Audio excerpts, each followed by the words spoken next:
Et pendant qu'elle était allongée dans le trou-l'eau, on devait rentrer. Il fallait qu'on trouve un moyen de repartir. On espérait pouvoir rejoindre Londres. Septembre 2025.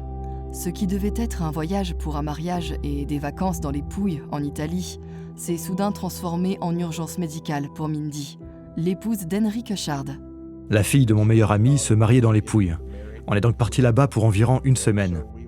Après le mariage, on a décidé de prolonger les vacances et en loger dans un trou-l'eau à Ostuni. Et vendredi soir, le 5 septembre, ma femme rentrait à pied vers notre trou-l'eau quand elle a glissé sur des graviers. C'était une route en gravier. Elle est tombée et elle n'arrivait pas à se relever.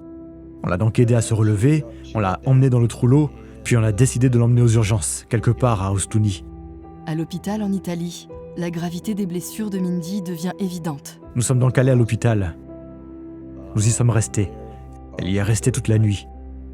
Ils ont fait des radios et diagnostiqué une fracture stable de l'anneau pelvien des deux côtés. Cela voulait dire qu'elle ne pouvait pas marcher. Selon les orthopédistes, elle devait rester allongée, complètement à plat, pendant 30 jours pour guérir.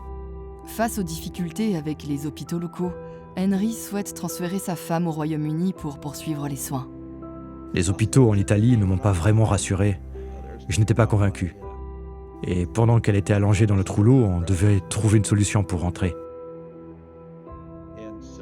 On s'est dit qu'on pourrait aller à Londres pour y reprendre des forces, notamment parce que la Cleveland Clinic London s'y trouve et que nous sommes déjà patients chez eux aux États-Unis. Lorsque leur assurance voyage ne répond pas à leurs attentes, ils doivent chercher une autre solution pour obtenir l'aide dont ils ont urgemment besoin. C'était extrêmement difficile de communiquer avec eux. Je les ai probablement appelés plus d'une centaine de fois au cours des 4 ou 5 jours qui ont suivi, sans vraiment parvenir à nous sortir de là. Et je crois que c'est à peu près à ce moment-là que je vous ai contacté. Je vous ai découvert bien sûr sur le site web, mais c'est aussi grâce à la liste des sociétés d'ambulances aériennes dont disposait l'ambassade à Naples, et vous y figuriez. Pour faire court, on vous a contacté et vous avez été d'une grande aide. Vous nous avez tout expliqué en détail, ce que vous pouviez faire et ce que vous ne pouviez pas faire. Puis, voyons voir, mercredi, puis jeudi, samedi matin, en moins de 2 jours, vous aviez déjà une équipe sur place pour nous ramener à Londres.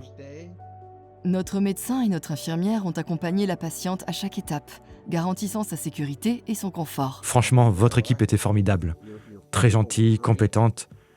Le médecin et l'infirmière à bord étaient exceptionnels. Le vol s'est très bien passé.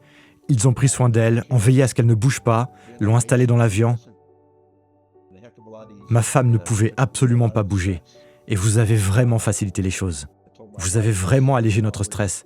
J'ai même dit à ma femme, « Tu sais, j'ai toujours voulu t'offrir un vol en jet privé, mais pas dans ces circonstances. » Son conseil aux voyageurs, toujours prévoir une solution de transport médical. Je dirais qu'il faut s'assurer que cette aide est disponible et que vous comprenez bien son fonctionnement. Parce qu'une fois que vous en avez besoin, avec le choc qu'entraîne tout cela, on ne sait plus quoi faire. Avoir un organisme fiable vers qui se tourner, ça enlève énormément de pression. Après son accident, Mindy s'est très bien remise.